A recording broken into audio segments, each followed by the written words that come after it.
সেদিনের পর থেকে সব কিছু যেন বদলে গেল। সুমা আর সুরাইয়ার মাঝে যে কথাগুলো এতদিন বলা হয়নি সেগুলো এখন ধীরে ধীরে বের হতে শুরু করলো।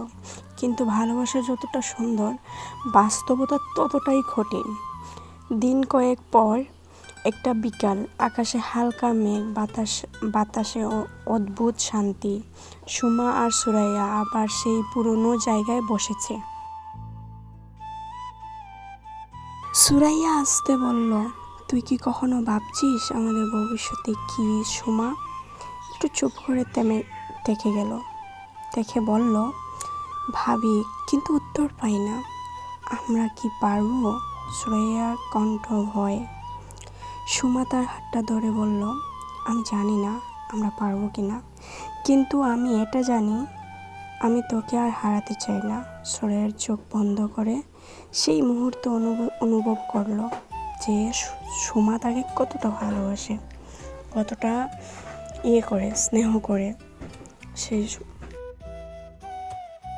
এই প্রথম তারা নিজেদের ভালোবাসাকে স্বীকার করলো, কাউকে না জানিয়ে। শুধু নিজেদের মাঝে কিছুদিন ঠিকঠাক চলছিল। তারা লুকিয়ে দেখা করত, ফোনে কথা বলতো, ছোট ছোট মুহূর্তের সুখ খুঁজে নিত। ছিল নুসরাত আর জান্নাত, সব জানতো, তারা কখনো বিচার করেনি, বড় তারা সব সময় পাশে থেকেছে। একদিন নুসরাত বলল, ভালোবাসা যদি সত্যি হয় তাহলে লুকিয়ে কেন রাখবি? চলো যোগ করলো সবাই। না বুঝলেও কিছু মানুষ তো বুঝবেই, এটা সত্যিকারের ভালোবাসা। কিন্তু জান্নাত একটু বাস্তব কথা বলল, সবাই বুঝবে না, আর সেটাই সমস্যা শুরু হতে বেশি সময় লাগে না। একদিন সুমার মা তার ফোনে সুরাইয়ের সাথে চ্যাট দেখতে পেলেন। প্রথমে কিছু বুঝতে পারেননি, কিন্তু ধীরে ধীরে সব পরিষ্কার হয়ে গেল। সেদিন রাতে বাড়িতে ঝগড়া ভয়ে লেগে গেল। এইসব কি মেয়ের সাথে? মেয়ের এমন সম্পর্ক? সুমার মায়ের কণ্ঠে রাগ কাঁপছিল। সুমার মা পুরো হয়ে গেছিলেন। সুমা কিছু বলতে পারছে না, তার চোখে জল, কিন্তু কণ্ঠের দৃঢ়তা, আমি ওকে ভালোবাসি। এই একটা কথাই যেন আগুনে গিয়ে পড়ল। এটা কোন ভালোবাসা না, এটা কোনো ভালোবাসা না, এটা ভুল। তার বাবা চিৎকার করে উঠলেন। সেদিন সুমা বুঝলো, ভালোবাসা শুধু অনুভূতির লড়াই না, এটা সমাজের সাথেও যুদ্ধ। ওইদিকে সুরাইয়ার বাড়িতে একই অবস্থা। এরা বুঝতে পারছে যে এটা বাড়িতেই মানিয়ে নেওয়া সম্ভব না।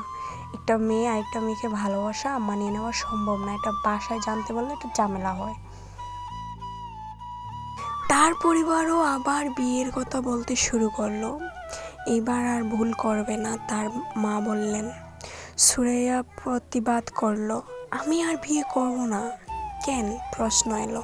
সে চুপ, কারণ সত্যি বললে ঝড় উঠবে।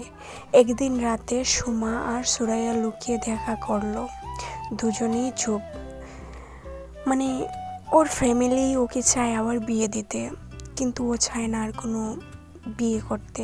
কারণ যাদের বিয়ে হয়েছে তারাই বুঝতে পারে যে ছেলে মানুষ কতটুকু ভয়ঙ্কর, কতটুকু লেভেলের ভয়ঙ্কর, সেটা আমি রিয়েলাইজ করতে পারি।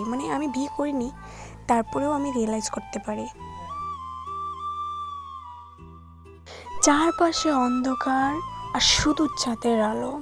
সুরাইয়া কাঁদতে কাঁদতে বলল, আমরা কি ভুল করছি? সুমা তার চোখের জল মুছে দিল। ভালোবাসা কখনো ভুল হয় না, মানুষ তাকে ভুল বানিয়ে দেয়। তাহলে আমরা কি করব? সুরাইয়ার কণ্ঠ ভেঙে যাচ্ছিল। সুমা কিছুক্ষণ চুপ থেকে বলল, আমরা লড়ব, যতটা পারি। ছিল নুসরাত আর জান্নাত, এবার সামনে এলো। পারবে ওরা লড়াই করতে? আপনাদের কি মনে হয়, ওরা কি লড়াই করতে পারবে? ওদের ফ্যামিলির সাথে, ওদের সমাজের সাথে ওরা কি লড়াই করতে পারবে? আমার মনে হয় না পারবে। আপনার কি মনে হয়? কমেন্ট করো, পারবে কি না।